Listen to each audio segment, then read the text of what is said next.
While all hunters have a bond with the natural world, a forester has a stronger tie to her environment than to the animals within it. While most foresters feel strong bonds with woodland regions, the archetype functions well in other terrains as well. In such cases, a forester might refer to herself by a different name that more accurately reflects her chosen terrain. For example, a forester who favors bogs and marshes might call herself a swamper, while one who favors frozen regions might call herself a glacier guardian. As foresters gain levels and take on new favored terrains, they often eschew such titles completely, viewing them as unnecessary, and merely refer to themselves as guardians of the wild or champions of nature's will, but regardless of the name, their devotion remains.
Their life ends here! Together we stand. So many thoughts, so little time. Forwards! I won't give up! All this waiting bores me. My wounds pile on. This will hurt. I'm not touching that. Don't know, don't care. Damn it all. I will guide. Ah! Entertainment!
Not that I care.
That's what you get.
I'm not touching that.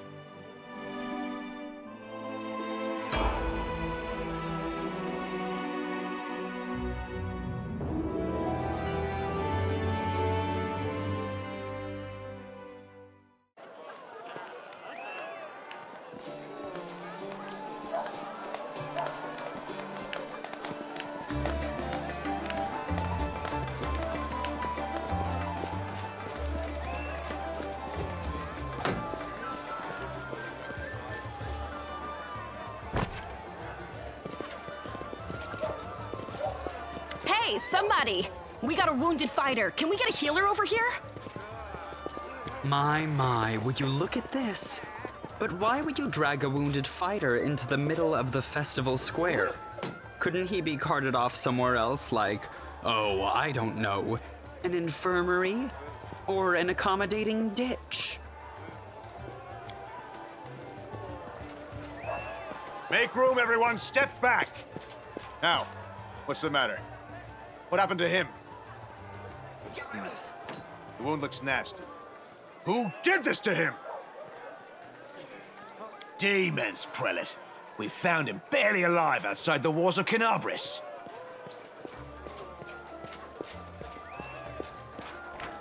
Demons are malign and destructive creatures native to the outer sphere plane known as the Abyss. Demons exist for one reason, to destroy. Where their more lawful counterparts, the devils of hell, seek to twist mortal minds and values to remake and reshape them into reflections of their own evil, demons seek only to maim, ruin, and feed. They recruit mortal life only if such cohorts speed along the eventual destruction of hope and goodness. Death is, in some ways, their enemy, for a mortal who dies can often escape a demon's depredations and flee to their just reward in the afterlife. It is the prolonging of mortal pain and suffering that fuels a demon's lusts and desires, for it is partially from mortal sin and cruelty that these monstrous fiends were born. Canabris is a city of glory, but not one of spotless virtue. Until the First Mendevian Crusade, it was a small town perched atop a bluff overlooking the West Selen River. During the final dark days of Sark-Oris, hysterical refugees splashed across the river and sought safety behind the walls of Canabris. At first these refugees were allowed in unquestioningly. However, a Lilitu demon named Minago entered Canabris magically disguised as a refugee. Once inside the town's walls, she revealed her true form and slaughtered dozens of citizens before vanishing in a cloud of greasy black smoke. After the Red Morning Massacre, as it was called, Canabris refused entrance to any except those who could demonstrate direst need. Individuals who fell under suspicion were turned away or executed on the spot. Canabris became known as a safe but suspicious city. By the time of the Second Crusade, the leaders of Canabris agreed to house one of the wardstones to guard against the demonic hordes pouring from the world wound. This act assured Canabris' role as a strategically vital city, key to the defense of Mendef. The walls, you say? Enemy doesn't usually stray so close to the city. Must fortify the defenses. And you, hold fast. Don't die. We'll see you right. We'll get you patched up now. But first, you there, guard. Take his weapons. Bearing arms is not permitted during the festival. Wounded or not, everyone must abide by the rules. He can get his things back after the festival.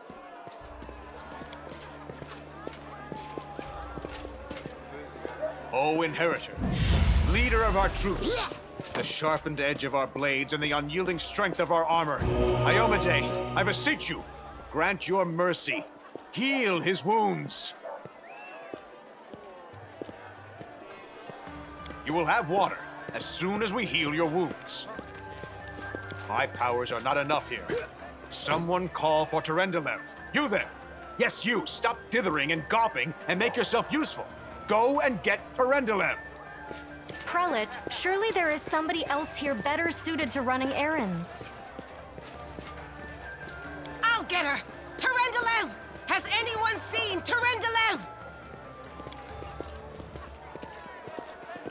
Be quick about it before it's too late! Now, who are you? I don't remember seeing you before, and I have an excellent memory for faces.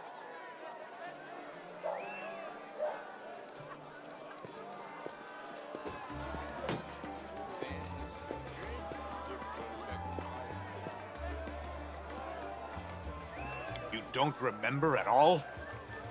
All right, we'll wait until your memory returns.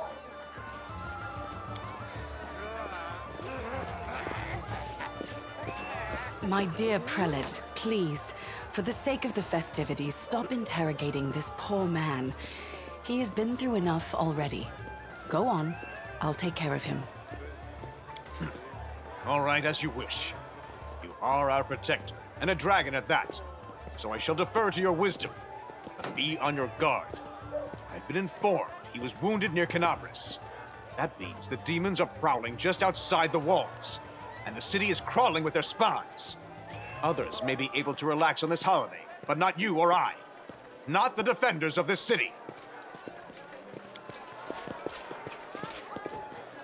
Pry loose the grudging grip of pain. Cast off the veil of suffering flesh. Let light and life go forth in triumph to repel the skulking shade of death. There. You don't believe me? Perhaps I should retake my true form and engulf this square with my ice breath to win your trust.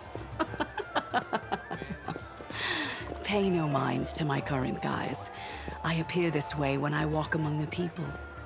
I would hamper the festivities if I tried to attend in my true form.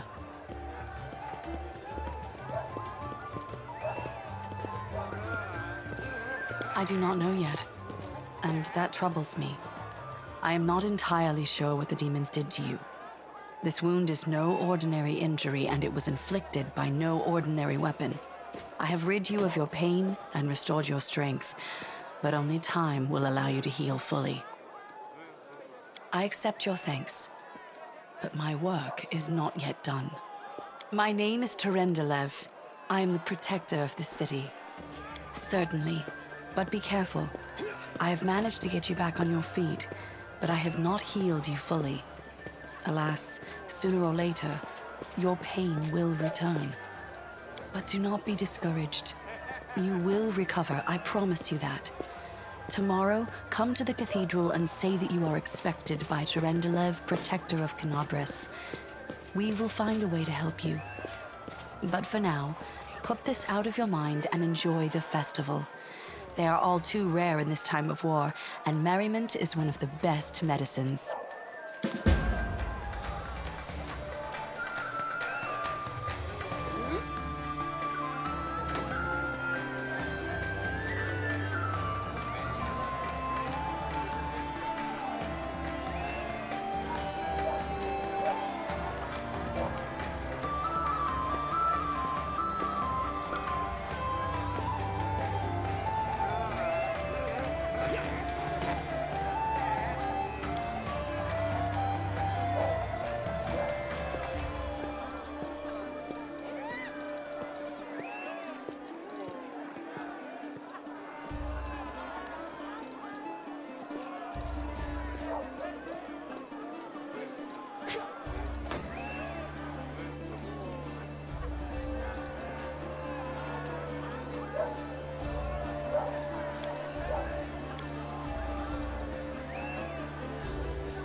I don't need anyone's sympathy.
One minute we had a dragon, the next, bam, she was gone.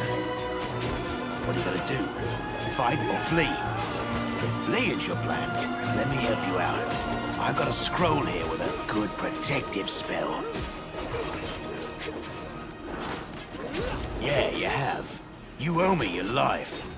I'm the one who found you outside the walls and brought you inside to be healed. I see they've patched you up. Good thing they did it before the attack, or else you'd have been done for.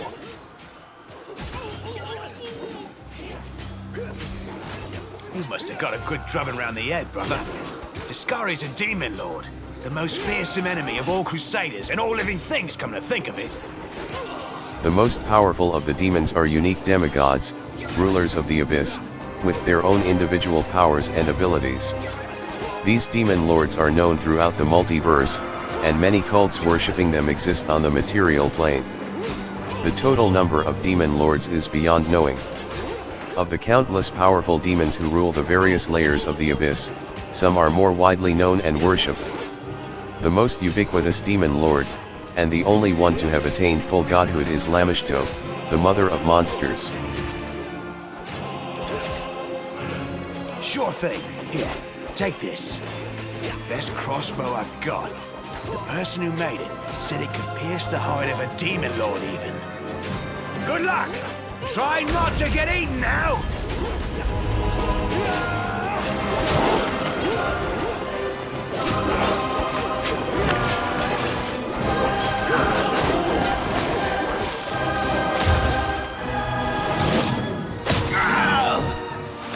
A mortal gnat snaps its jaws at the Lord of Locusts.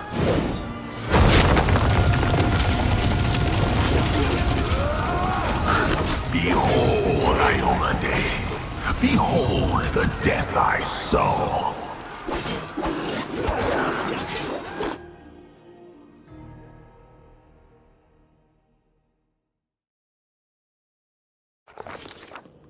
The silver dragon, Terendelev, the defender of Canabras, fell in battle.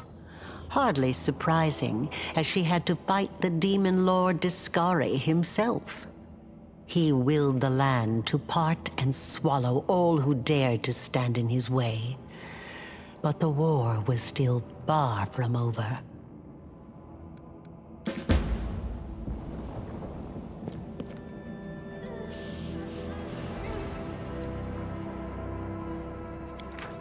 The affected creatures or objects fall slowly, and take no damage upon landing while the spell is in effect. When the spell duration expires, a normal rate of falling resumes.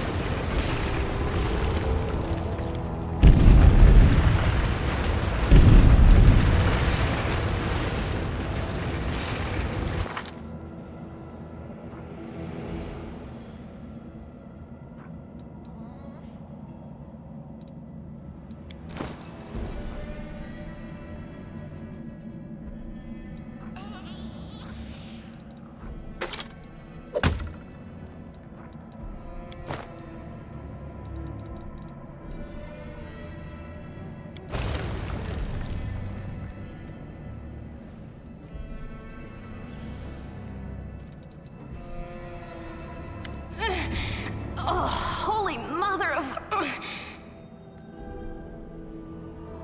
Holy mother of... A small woman with messy brown hair winces in pain, uttering a stream of curses through clenched teeth. She is pinned to the ground by a couple of weighty boulders. Hey, stay with me. You actually got pretty lucky. You fell down into a black hole. But at least you're not on your own. You've got a great companion. Everything's going to be just fine. Tell me something. Can you feel your legs? I feel them all right. Wouldn't say no to a little less feeling in them. My ankle's killing me, but my back seems to still be in one piece. My head, too. That's all that matters. Now, we're going to... Hey! Fancy meeting you down here. You're the one that Terendelev healed today, right? You aren't injured, are you? Will you help me get her out from under the boulders? What kind of a question is that? We should help her because we're crusaders, not animals or demons. That's why.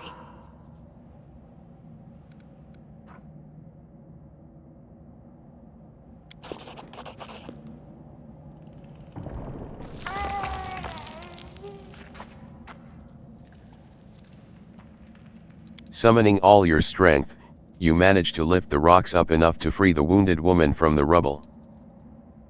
Damn it all. I think it's broken. Oh well, I've had worse. I'll just make myself a splint out of something. Thanks for the help. I wouldn't have lasted long on my own stuck under there. I'm Anevia Tirabade, of the Eagle Watch. I was overseeing security at the festival square.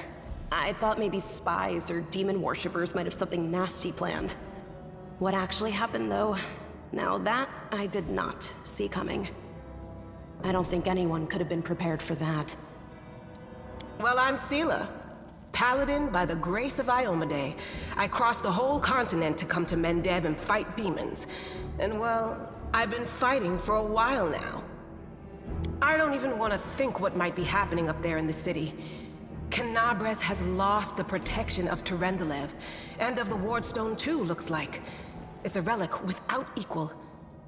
It was placed here personally by Iomade's herald, with the goddess's blessing. I really wanted to go see it, to pray before it. But there's no point worrying about a stone when there are people dying in the streets. The Wardstones are a chain of powerful artifacts keeping the Worldwound's expansion at bay. The first and greatest in the chain was erected in the city of Canabres by the hand of the inheritor himself, a golden-winged angel sent by the goddess Iomade. Yeah, things are looking grim enough, but don't lose heart. Wardstone or no, dragon or no, Canabres will never give in. Simple as. Well, we've introduced ourselves. What about you?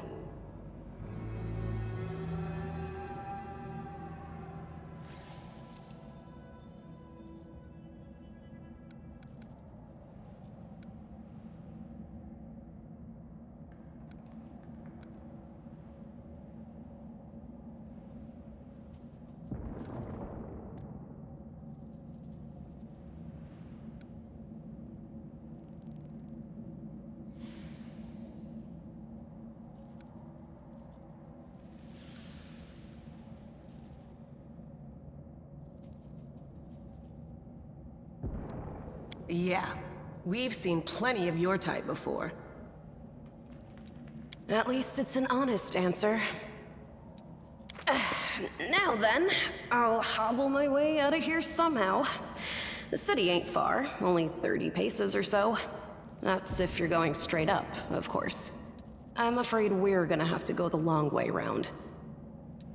To summarize, there are 3 of us, with 5 working legs, 3 pairs of decent hands, 2 clear heads, and 1 made of wood.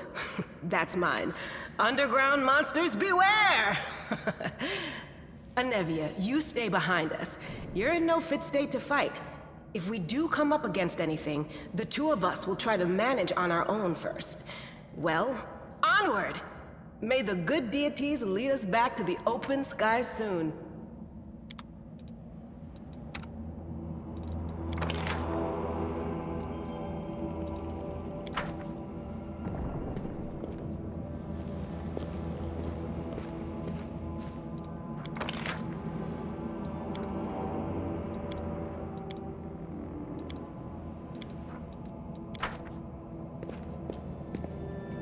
Move aside.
Who's there? The fine apparel of this young half-elf woman is torn and stained with blood, dust, and dirt. However, she holds herself with such dignity that you would be forgiven for thinking you were at a high society party, and not in the dank catacombs under the city. Her fingers grip her rapier hilt with confidence, ready to draw it at a moment's notice. At her feet lies a dead body, so mutilated that at first glance it's hard to tell if it's animal or human. Relax, friend. We're not demons or cultists. Don't poke my eye out with that thing, all right? We fell down here during the attack. I'm Sela, that's Anevia, and this is our new friend. We're looking for a way back to the surface. Really? I'm so ever glad to hear it. Allow me to introduce myself. I am Camellia. I was also in the square when... I can scarcely believe it. How did all those demons get into the city? I thought, naively it now seems, that the Wardstone protected us from attack. And Terendelev, I can't wrap my head around it. I can't argue with that. We're fortunate to be alive, albeit underground. Daskari himself has come to Canabras. There's no mistaking that ugly mug. Terendelev tried to fight him, but what could she do against a near deity? Even the Wardstone was no help. Our city used to be protected by powerful forces, but now... We've seen how powerless they truly are. Henceforth, we shall have no one but ourselves to rely on, I suppose. Who am I? Just an ordinary citizen who decided to take a stroll through the square on the day of the festival. But that's not what you wish to know, is it? You most likely wish to know whether I'll be a burden should you ask me to join your group. No need to worry about that. I can assure you that I am skilled with a rapier, and I also possess some knowledge of magic.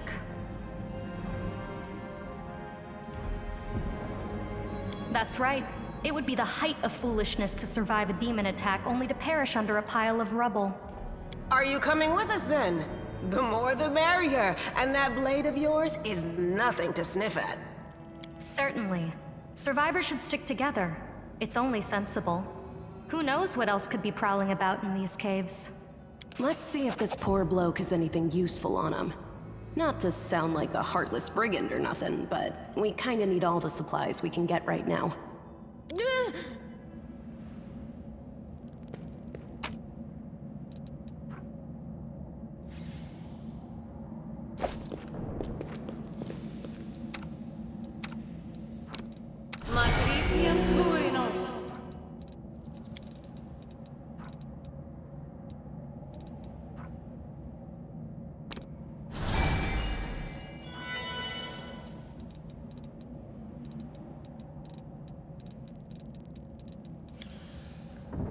Make way!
I'll cut you wide open!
split you in half!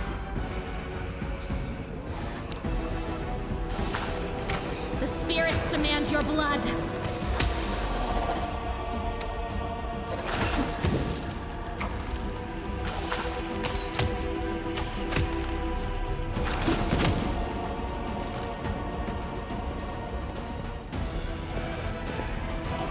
Never a dull moment. We are the light.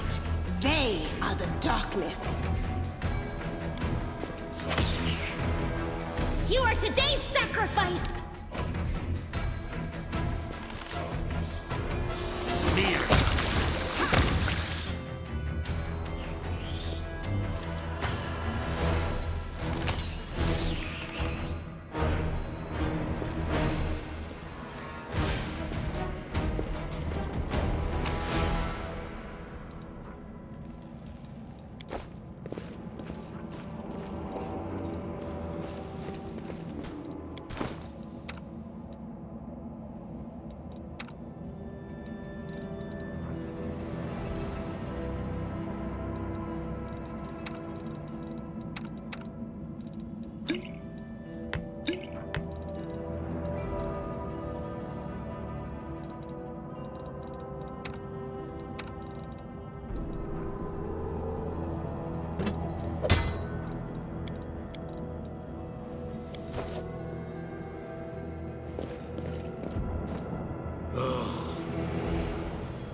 Now what?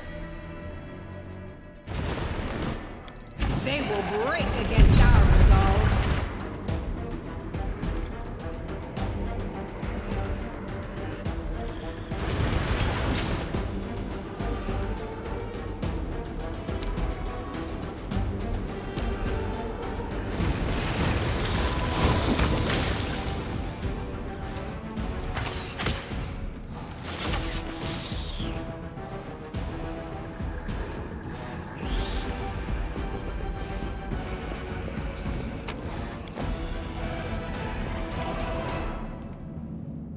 How much longer, I wonder?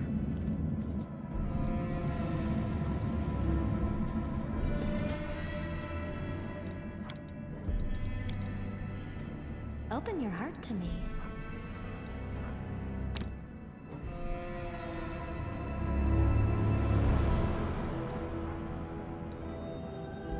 I appreciate privacy.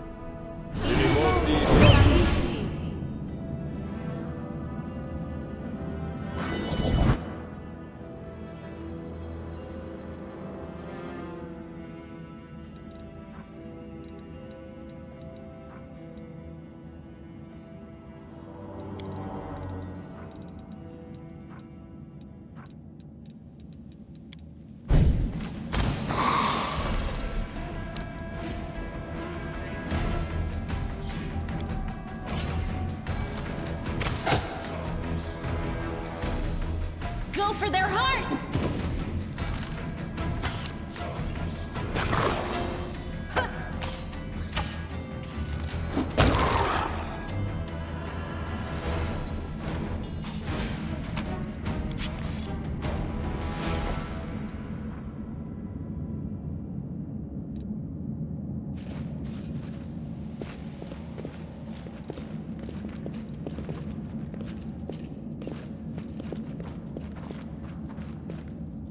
No, I can't just walk away. It's got to be here somewhere. No, I can't just walk away. It's got to be here somewhere. You struggle to make out the man's features in the gloom. As soon as he steps into the circle of light, however, you realize that you have never encountered a creature like this before. The stranger looks like the work of a vivisectionist who attempted to stitch together a lizard and a man. WotR!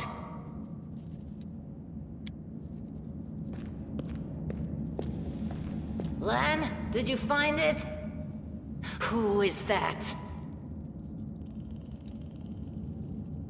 Lan. Did you find it? The woman looks just as strange as her companion, like a cross between a cat and a spider. When she catches sight of you, She immediately drops into a fighting stance. Her movements reveal the lethal grace of a wild predator. Who is that? The do-gooders here to save our mongrel souls, no doubt. Wait, they might know what's going on up there.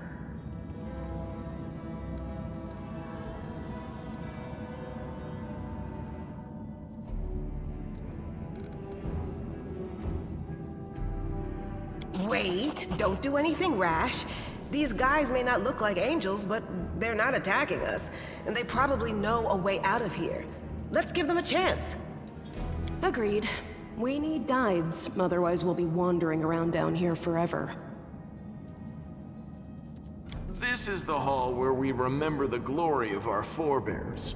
Sorry about the mess. It doesn't usually look like this, trust me. Sometimes we even wipe the dust off the exhibits. This is where the relics of the first Crusaders are displayed. Our lives are short. Our glories are quickly forgotten. But this place helps us to remember that we are just as worthy as anyone else. And that our lives are not lived in vain. The first Crusaders? You've been down here that long? That's crazy. I just thought it might be nice to know why the roof was shaking. What happened on the surface has caused problems for us, and we need to fix them.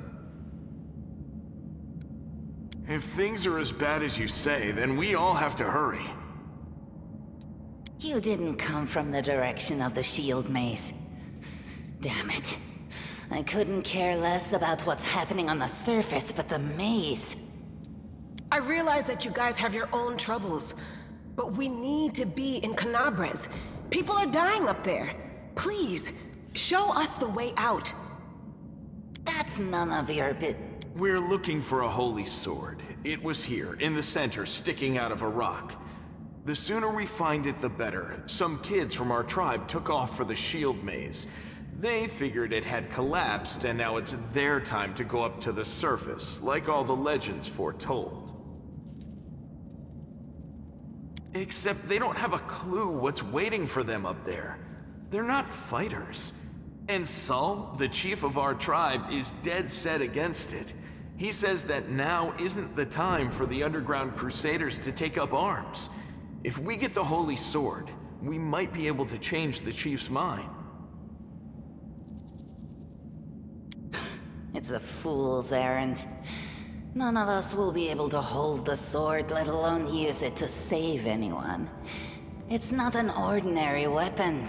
It's made from righteous heavenly flame, and will burn anyone who touches it. Do you think you're special, Lan? I'll pick it up with my teeth and tie it to my hand if I have to. It doesn't matter.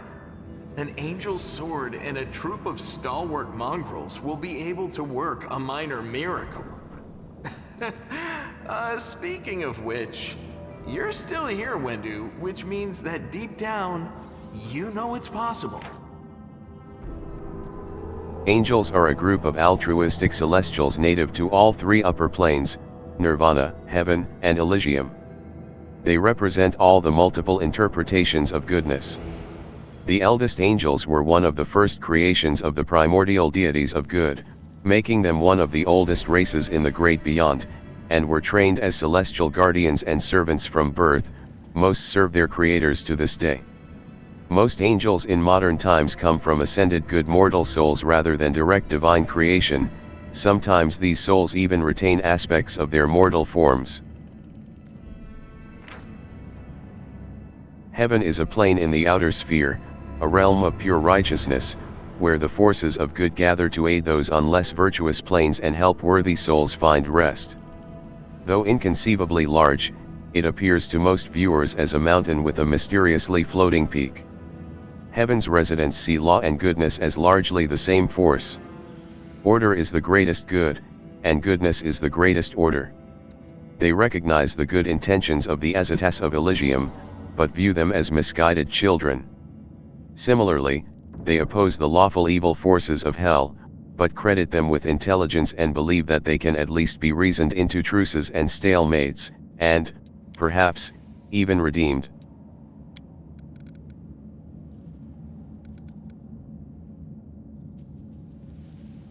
It came here with its owner, a long time ago. 50,000 gongs to be precise. 70 years ago, in Uplander time. 50,000 gongs ago, our forebears found a dead angel here, along with the bodies of his comrades.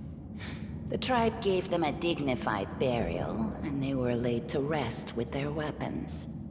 But the flaming angelic sword was stuck in a rock, and no one was able to pull it out.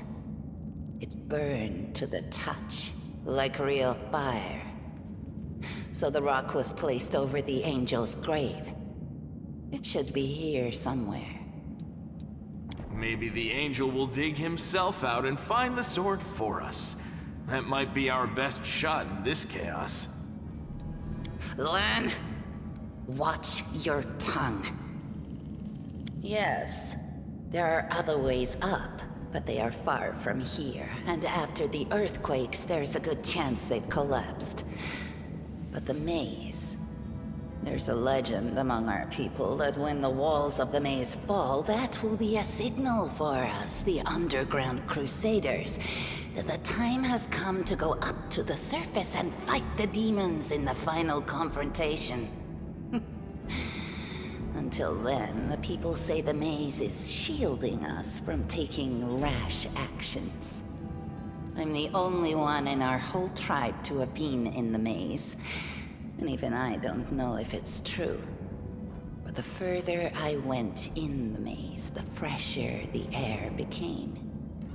That means that it really must lead to the surface. When the ceiling and walls started shaking, the young ones in our tribe lost their heads. They figured the maze was going to collapse, so it was time to go up to the surface. They grabbed whatever weapons were on hand and ran off toward the maze. They think the maze is no longer a danger to them. They've been listening to WotR too much. Don't try to blame this on me. Yes, I told them that our people are capable of making our way through the maze. In the future. But I always told them to wait until I had made a map of all the maze's dangers. I warned them 100 times. But it was no use. My words just went in one ear and out the other. Of course. How about we do this? You help us, and we don't leave you here to rot in these underground tunnels that only we know. I think that sounds fair.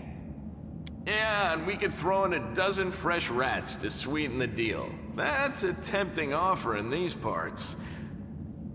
Help us, and we'll help you. This is very important. WotR believes the maze leads to the outside. She knows what she's talking about. All right, underground folks, you got yourselves a deal. But if you find the sword first, don't forget we helped you. Our agreement still stands. Found anything?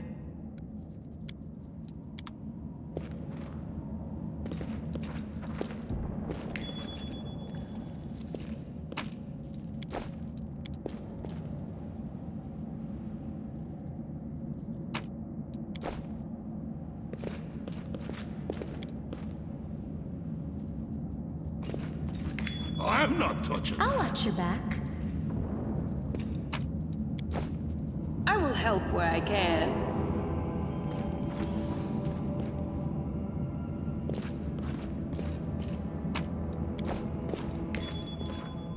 I found something.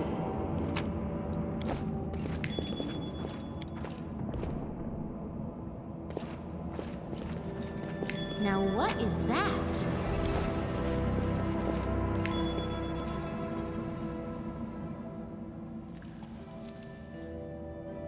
Follow me, or don't.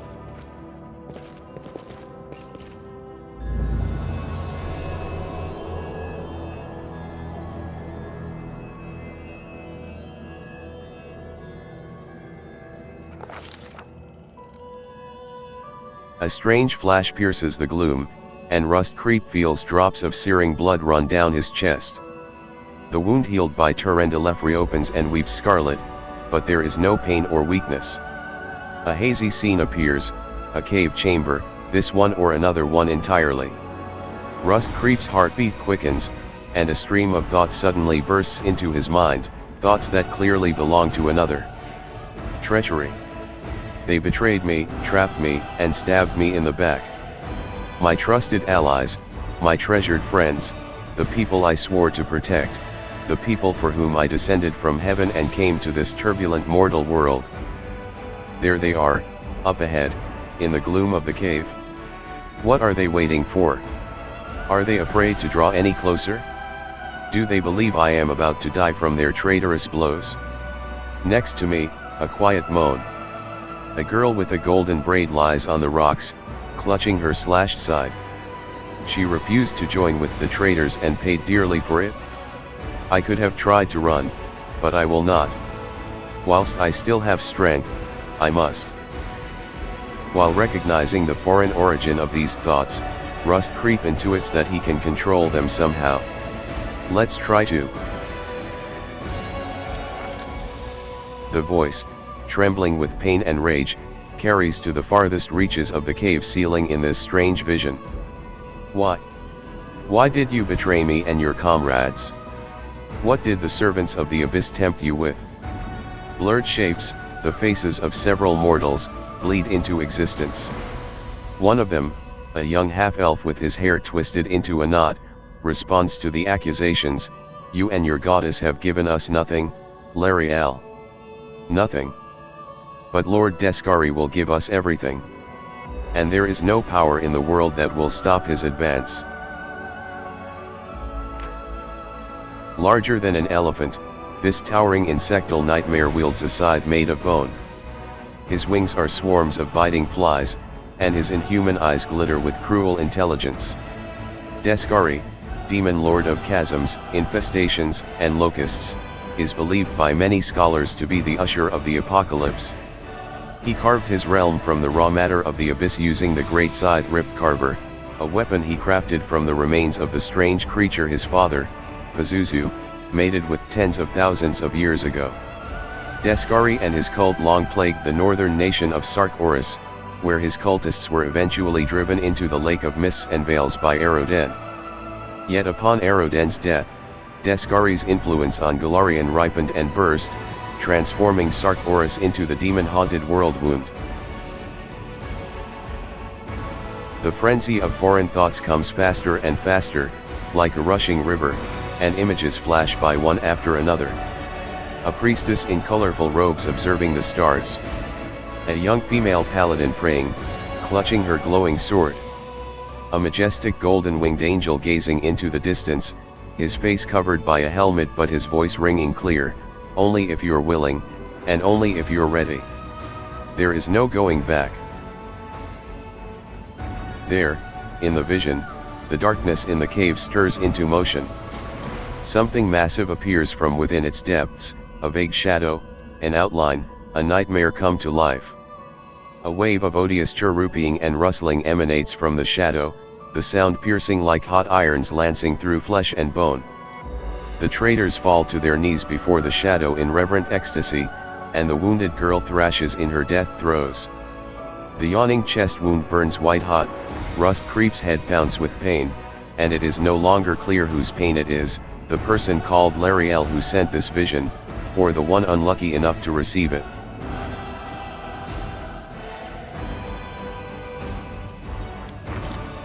The force of this terrifying attack, though originating in a vision, is much greater than anything Rust Creep can withstand. Crippling fatigue drags him to the ground, hands trembling, cold piercing his skull and slowly creeping along his spine. The one who sent the vision is experiencing something similar, he is broken and exhausted. A monstrous shadow emerges from the murk of the cave. It is not real, it exists only in this strange vision or memory. But the thrill of fear it provokes is more than real, the shadow's features starkly resemble those of Descari, the terrifying demon lord. In a movement as swift as thought itself, the monster's hand is wrapped around the throat of the one they called Lariel.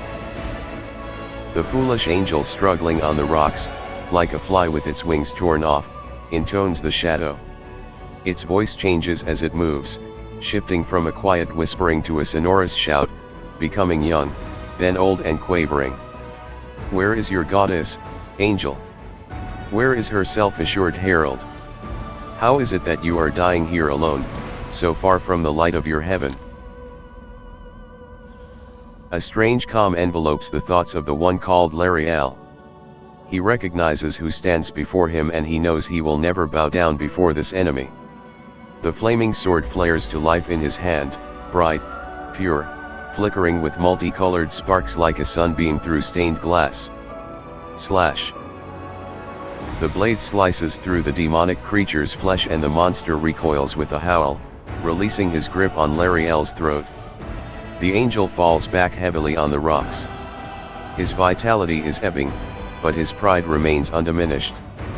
He grips the sword, and with his last burst of strength, plunges it into the rock. Rust Creep senses that the vision is fading, the rush of thoughts diminishing, like a river running dry.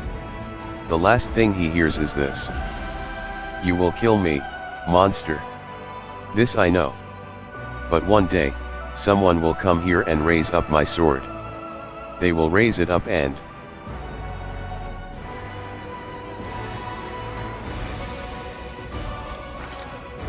The vision disappears, vanishing in a burst of colors. Rust Creep does not hear the final words, but he seems to complete the thought, taking it to heart. The words fly from his lips, and with them, something else. The heat blazing in Rust Creep's chest fades away. The edges of the scarlet wound close, leaving not even a scar behind. Looking down, Rust Creep sees the flaming sword in his hand, or, rather, its outline, the memory of what the sword looked like. With a final surge of warm and soothing light, the sword vanishes, and the light is drawn into his hand. Rust Creep senses that it will return, all he need do is call it.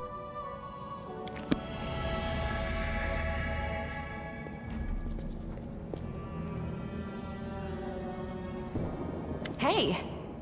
Are you alright? You were kinda glowing just now.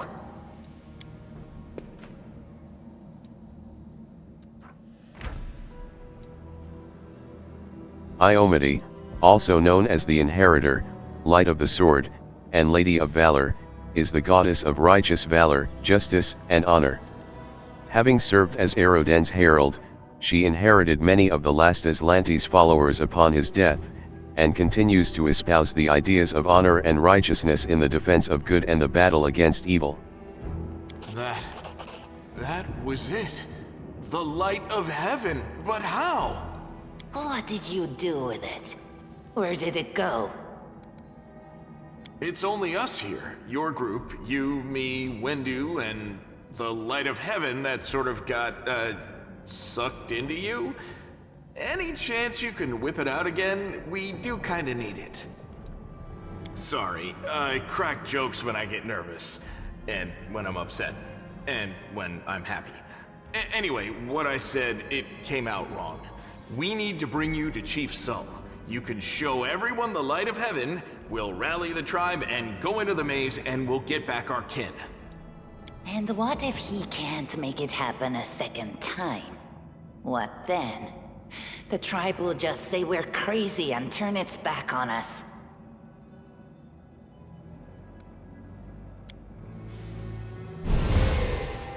That is just...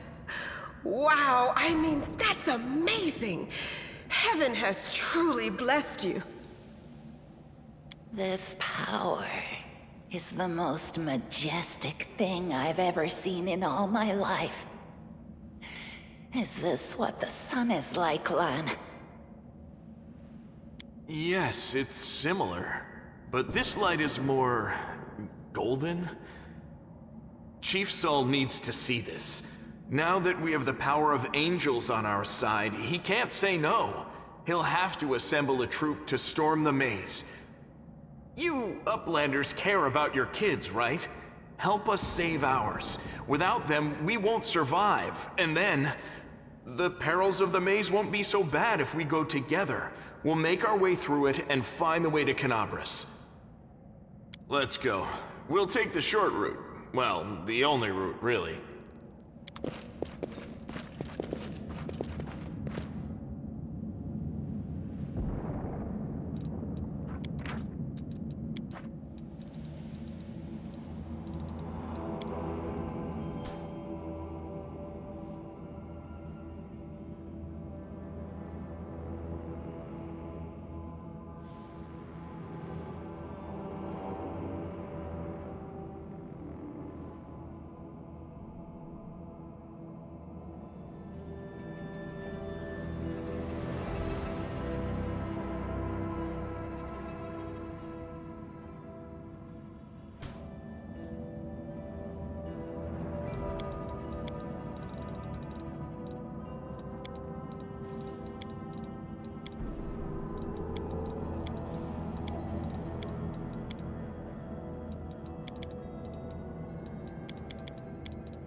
Doubt is the heart's greatest challenge.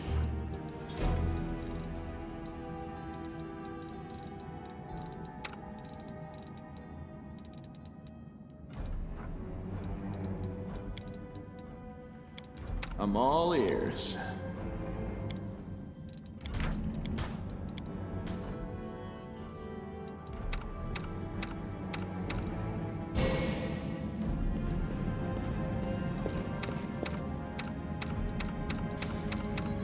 Meditate on your mistakes. Might make you feel better.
This will hurt! I'm not touching that.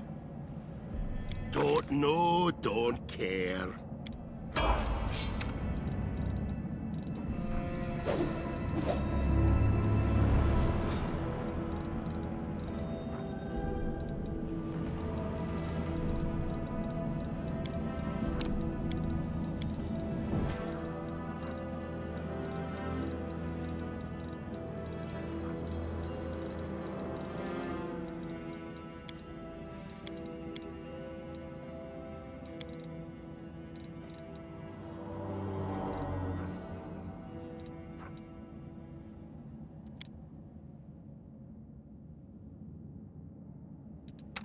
Now what?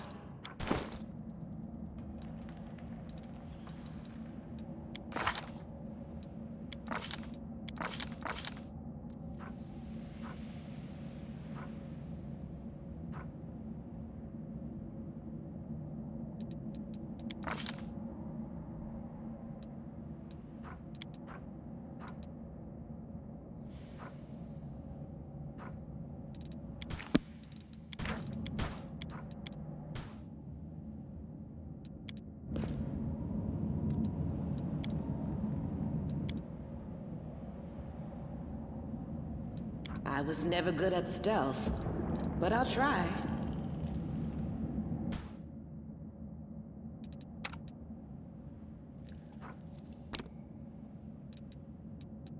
heed the voice of the spirits. I am yours to command.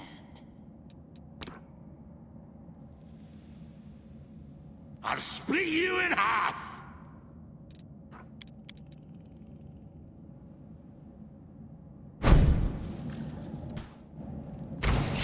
I'm good today.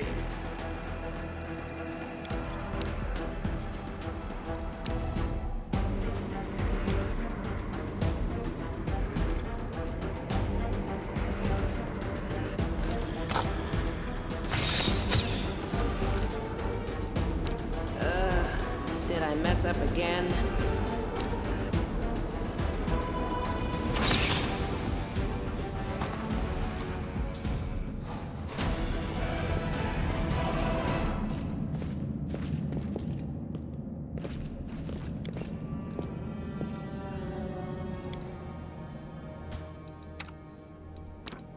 Смотрите!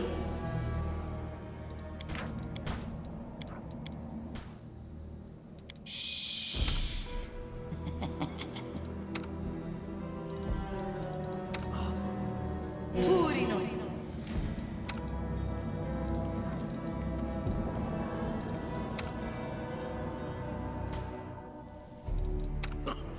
Never a dull moment.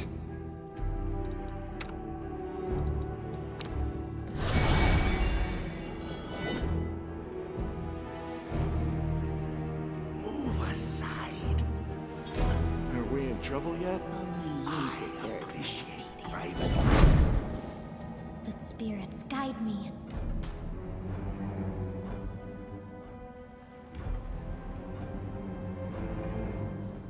Always be ready for the worst. Yet another obstacle.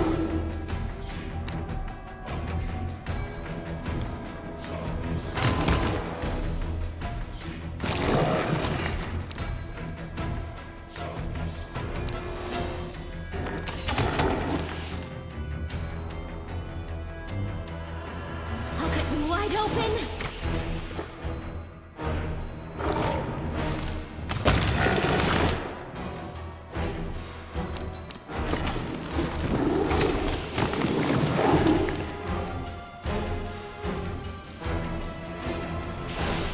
What's that there?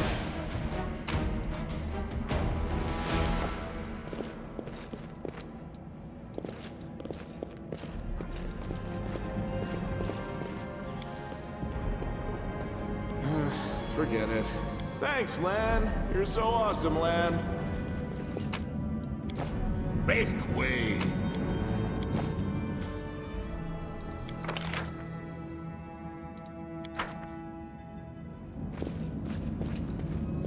I was never good at stealth, but I'll try.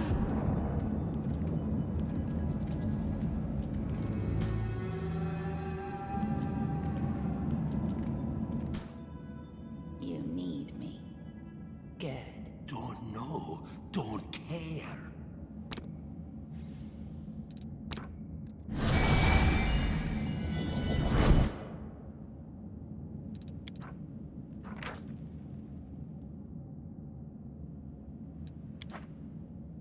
Now what?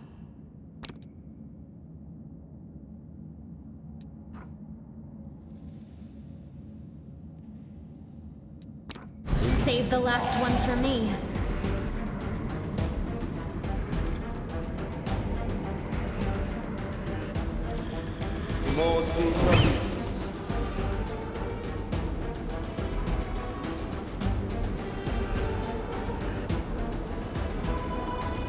They'll beg me to stop.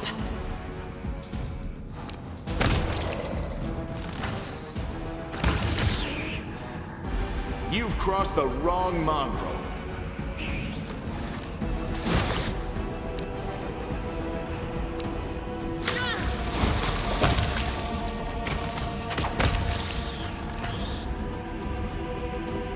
How much longer, I wonder?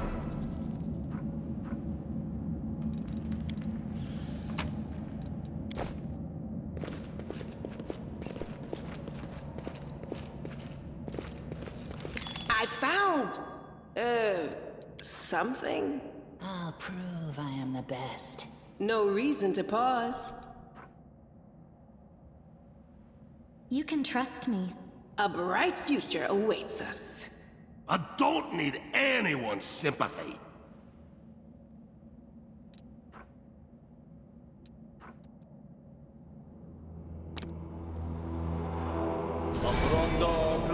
Tear your throat out!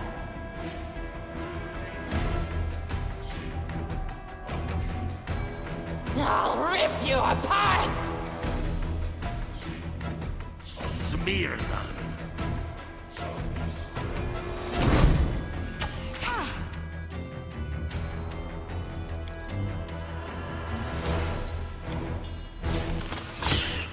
The spirits demand your blood!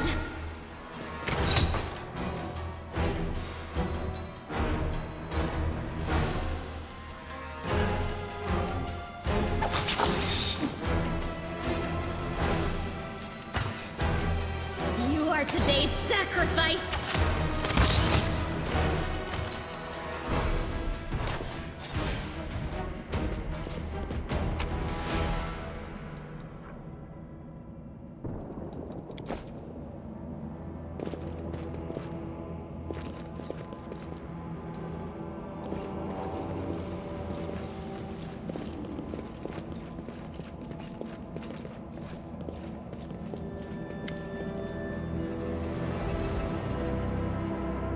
Wenduig glances at Lon, who is fixing his slipped bowstring, and quickly walks over to you. Her cat-like eyes glow from beneath her hood. Listen here, you. I don't know who you are or where you come from, but you and I are the only two people here who see things clearly. That's why I'm asking you, don't show the light of heaven to Sol. Lon. Wenduig grimaces, and a guttural, husky snarl unfurls in her throat. He wants to play the hero. His first idea, if you remember, was to grab the sword and run headlong into the maze. Does that sound like a plan to you? To me it sounds like suicide. The worst part is that the tribe might actually take his words to heart and follow where he leads. The descendants of great warriors. I believe that my people are worthy of greatness, that we are strong and can do many things, that's why we were chased down here, we scared people. But it's one thing to go hunting in the caves, and another to fight in the shield maze. Wenduig leans closer, her pupils dilating. I've been there. I've spent my whole life training so I can make it through all the way to the end. There were more of us trackers at the start. We were young and stupid. What's a couple of monsters when there's a whole world out there waiting for us? That's what we thought. But we weren't prepared. The maze isn't just a physical challenge, it's cunning and full of traps. It's dark as the primordial night. And if you close your eyes and listen, you hear whispers right behind you, and soft singing in the distance that seems to rise and fall with the beating of your heart. Wenduig looks away. I had to learn from my friends' mistakes. I had to step over their bodies and go further. I don't want to have to do that again, and it will happen again if a crowd of ill-prepared fighters burst into the maze with no idea where they're going, all because Lon believes that a glowing sword will solve all our problems. Wenduig nods. Don't show the chief the light, and I'll lead you through the maze to the surface. I swear it.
Your first impression of the mongrel village is of a squalid dump, with the odors to match.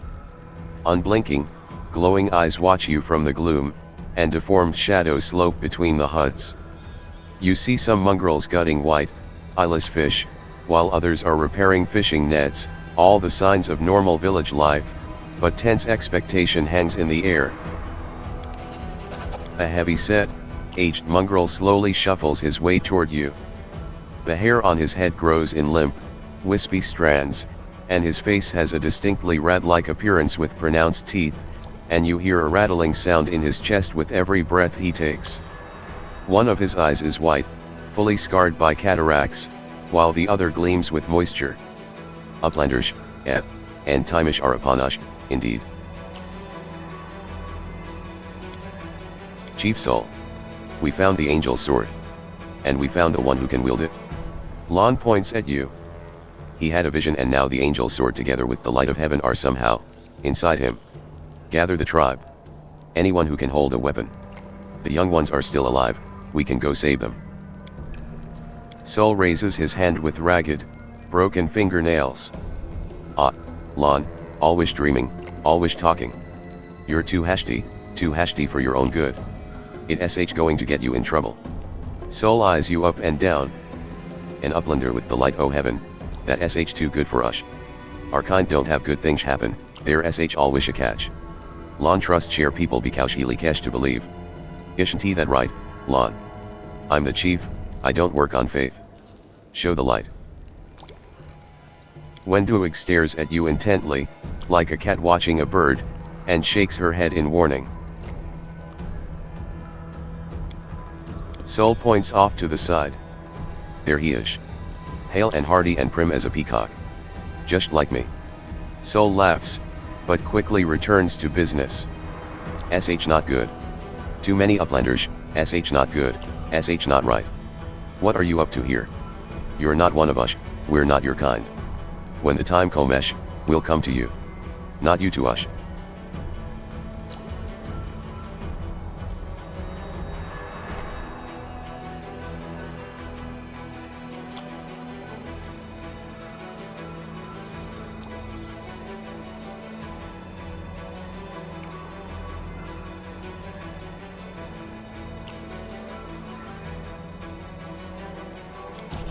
Lon whips around to look at you, stunned. He clenches his fists for a moment, as if planning to shake the truth out of you, but he quickly gets a handle on himself. I don't know why you're lying, no doubt you have your reasons. But I know it's a lie, and you know it. And Wendu knows it. Lon turns to Wenduig. Tell him, Wendu. Wenduig stares blankly back at him. I saw the light shining between the rocks and then it went out. Lon saw what he wanted to see. Why are you doing this? Doing what? Telling the truth?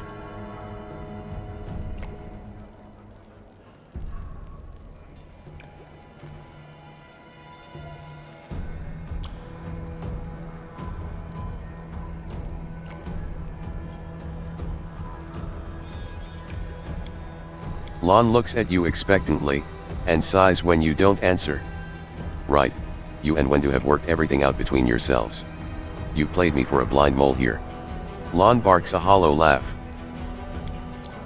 Everybody around me said that they didn't want to go anywhere or save anyone, but I didn't believe them. I always have to take things further than anybody else, isn't that right, Chief? Fine. I see how things are, I don't need any more convincing. Lon offers a crooked smile. Peace, Lon. Miraclesh are not meant for us. We, the tribe, we wait. If you're one of us, you will wait. We're not going anywhere. Uplanders, reach now. There is a hut over there, you can reach there. Lon is silent, his eyes shifting from you and Sol to Wenduig. You made the right choice. It was the lesser of two evils. And now, rest, so we can be at our best when we go into the maze. I promise to lead you to the surface, and I will.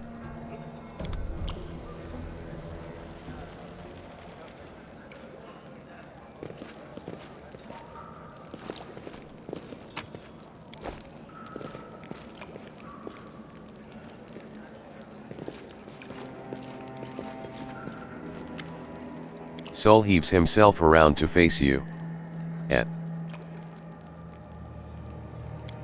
Have you drawn weapons against us? No. Have you killed us? No. Have you stolen our food? No. Guests. Live as we did before. The ones who went, their trouble is their own. We will mourn them. But we are neithers. We wait for the call. Hash the maze fallen? No. So we wait. Sol nods.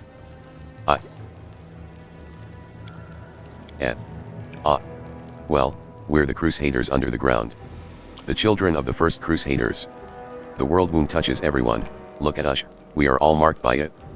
The Uplanders didn't like it, they drove us down here. But we have a secret. Sol's one good eye twinkles slyly. We're waiting. When the shield maze falls, that is the end of our lives down here. We will go up to the sure face to fight. Until then, we don't. Our place is here. Lon. Sol makes a vague gesture. He not one of us. No, not one of us. His father was one of us, but his mother, no. They took him up to the sure face, they ruined him as a child. Then they came back, but he wasn't one of us. A good hunter, yes, but he feels trapped down here, but he can't go up there either. Not safe. He wouldn't lash the gong.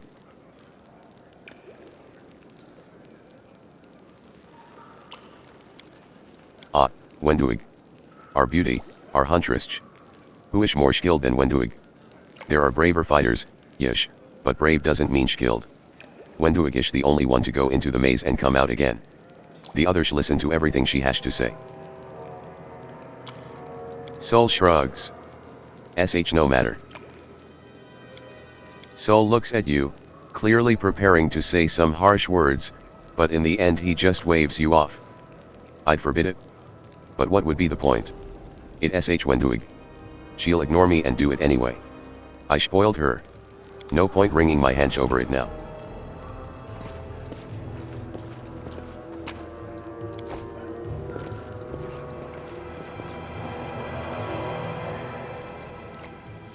Follow me, or don't.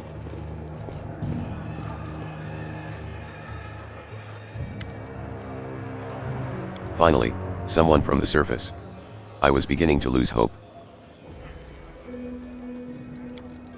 An elderly man in expensive but not ostentatious clothes approaches you. His face is peppered with several healed cuts and bruises and twisted in an expression of extreme discontent. Allow me to introduce myself. My name is Horgus Worm. Yes, that worm, you no doubt have heard of me if you've spent any time at all in the city.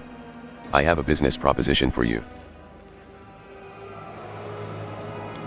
You truly are freshly arrived in the city, then. You couldn't have picked a worse time, that's for certain. Only just arrived, and the city's been razed to rubble. You should know that you are looking at one of the richest and most distinguished men in Canobers. I may not be as well known as certain swaggering loudmouths who spend their lives traipsing from one ball to the next, but the Gwyrm Trading Company is one of the pillars of the city, I'll have you know.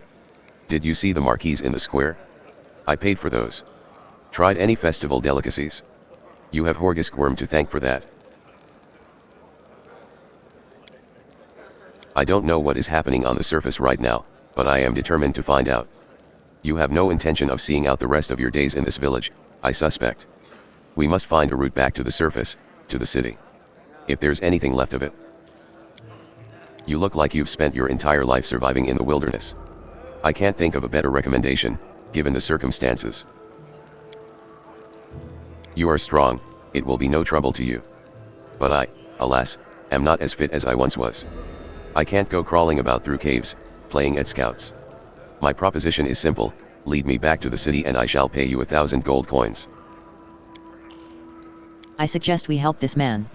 It is good to have friends among the Canobers elite.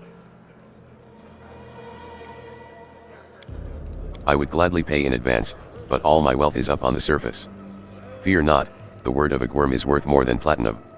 Ask anyone, Horgus Gwyrm has never reneged on a deal. Pardon me, but you do not speak for everyone here. Camellia casts an assessing glance over Horgus, who stares stonily back at her. We are searching for a way to the surface anyway, are we not? Worm has the money, everyone in the city knows it, so why turn down an easy reward? You don't need the money? Fine.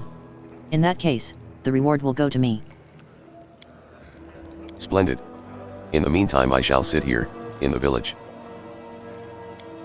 For a moment Horgus's eyes focus on Camellia before his gaze returns to you. Like everyone else, down I went when that accursed beetle cleaved the ground in twain beneath our feet. I'm lucky I didn't break my neck in the fall, and I'm doubly lucky that I didn't encounter any subterranean cockroaches on my blind wanderings and instead came across hunters from the settlement. Although I must say that when I first glimpsed their physiognomies, my life flashed before my very eyes, but they turned out to be decent chaps. Frightening to look at, but able to keep a bargain. Go on, go on. Don't forget our agreement, when you find the way out, be sure to tell me.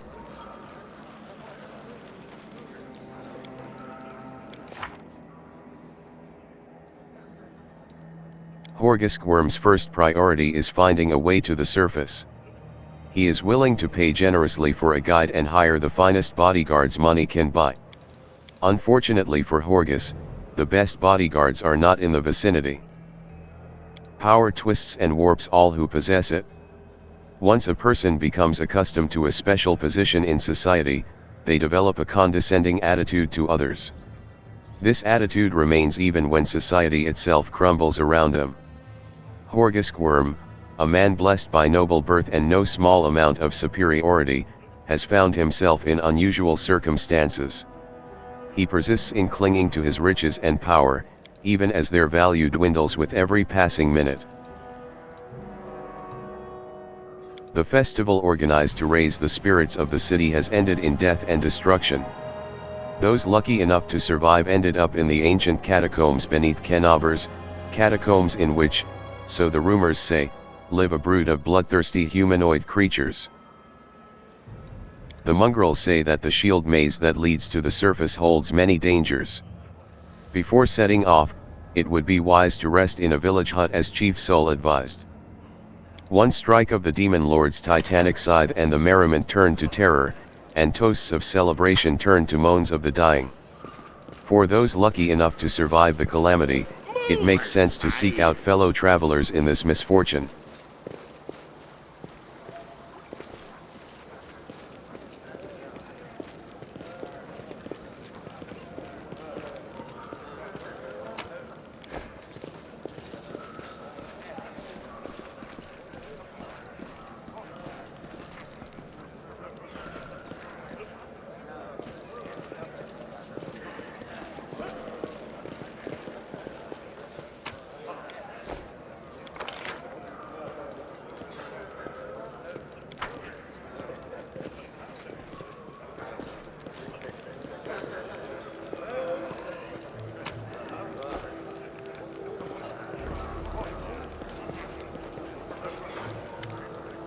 This tragedy may not have happened if you'd spent less time surveilling honest citizens and more time tracking the real spies and demon worshippers.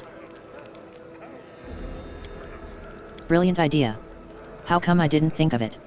Now if only the cultists would tell us they were cultists, then we wouldn't have to waste time investigating honest citizens who decide to go all cloak and dagger right under our noses. Horgus and Anevia sit some distance apart, sniping at one another in an idle fashion that testifies to their long acquaintance and mutual dislike. When they notice you, they quickly fall silent. I thought they were just a story, the sort of thing drunks in the taverns would come out with. Now I discover that it's true. Well, what can I possibly think of them? The poor creatures are most unfortunate, with their faces and their minds so deformed. It's a miracle they're even alive. Then again, speaking of stories, truth be told, stories are all I ever knew about people of stone. So, perhaps, mongrels are not that exotic compared to you. The part that boggles my mind is that they're the descendants of the first Crusaders. All these years they've been living beneath our feet, in caves, in the dirt.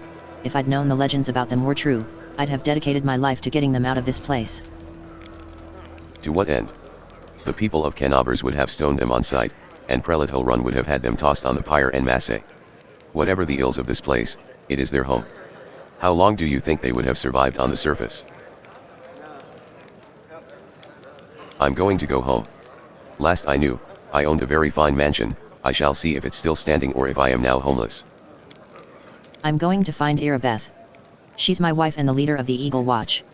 As long as she lives, she won't allow Canobras to fall. Anabia scrunches up her nose. Well, it hasn't fallen off yet, so that's good. They've bandaged me up all nice, and smeared some stinking stuff on the wound, so it looks like I'm gonna live.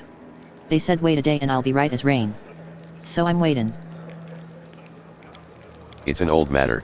Ms. Tirabate here had the notion of spying on me, then of rummaging through my goods. I ask you, do I look like a cultist? Cultists don't tend to look like cultists, you know, that's kinda the whole problem. And you, Mr. Gwyrm, built a whole secret operation of buying and smuggling into the city, what was it? Oh yeah, magical weapons. How was I supposed to know that all the rigmarole with middlemen was so you could anonymously donate supplies to the crusade?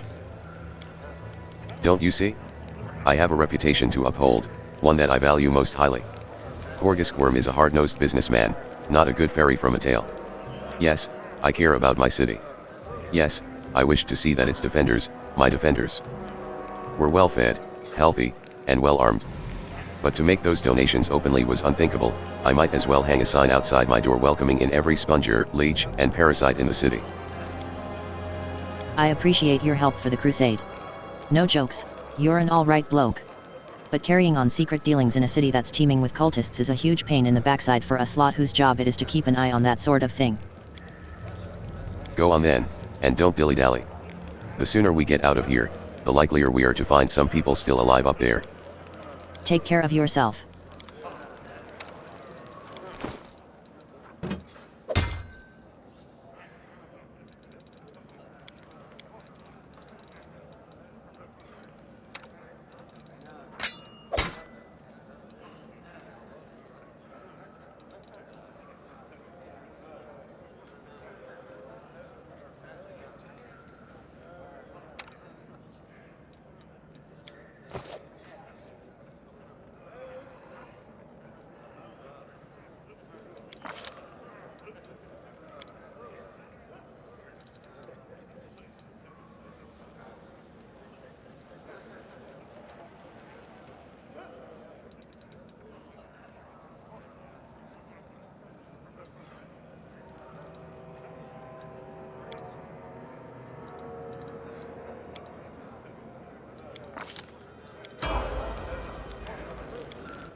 Well?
You there. A tall woman with a face deformed by an enormous swelling smiles broadly at you, showing off her double row of small, sharp teeth. You, from the surface. You must be tough, to make it all the way here. Never thought I'd see the day. Call me Dyra. Let's trade. The people round here call me all sorts, Dyra the hoarder, Dyra the coin, Dyra the city girl, like that's a bad thing, haha. I trawl the caves picking up all kinds of things from the surface that wash down here through your sewers. I trade all kinds of junk for food and clothes, but I only part with my best finds for coins. Got no coins? Forget what money is? Well then I have no use for you. If you want city goods, you need to pay for them with gold, like city folk. Because all the people here are no better than animals now. Dyra yells with surprising anger, before being overcome with coughing. Wiping her mouth, she continues. Our forefathers lived in the city, like you. Our people love to reminisce about armies, knights, crusades, but I couldn't care less about that. Savages with clubs can fight a war. Only civilized folk can buy and sell. They've all forgotten what trading is. They've forgotten the value of gold. They barter hides for plant roots and go on about the feats of the Crusaders. Who cares about them? I don't need help remembering. I have coins and I have things to sell. Now let's trade like proper city folk.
Make way.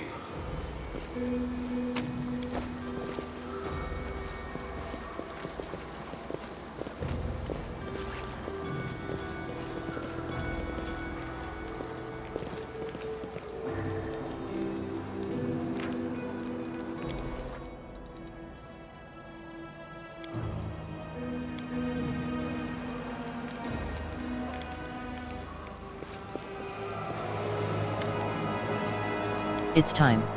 We're heading out now. Lon won't get in our way.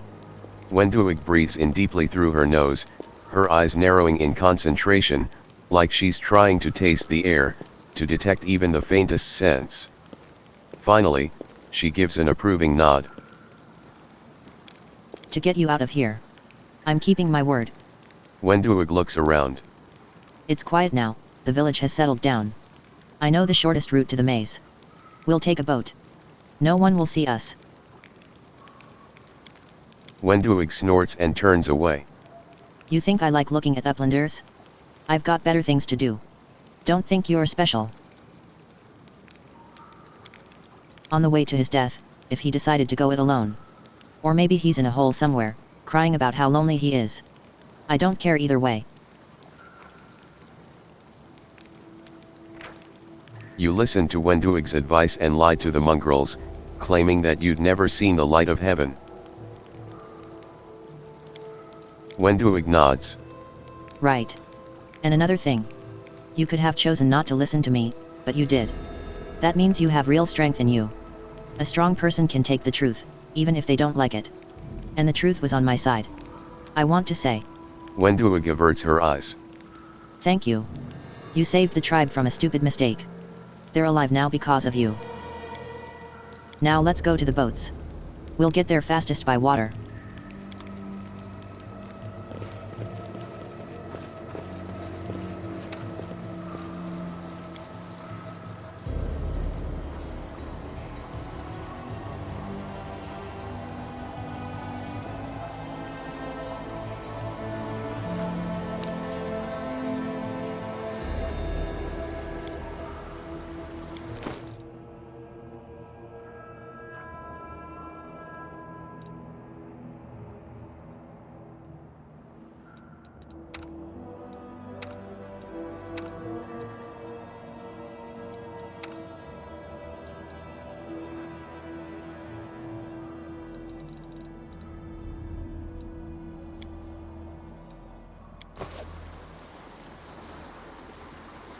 Ugh.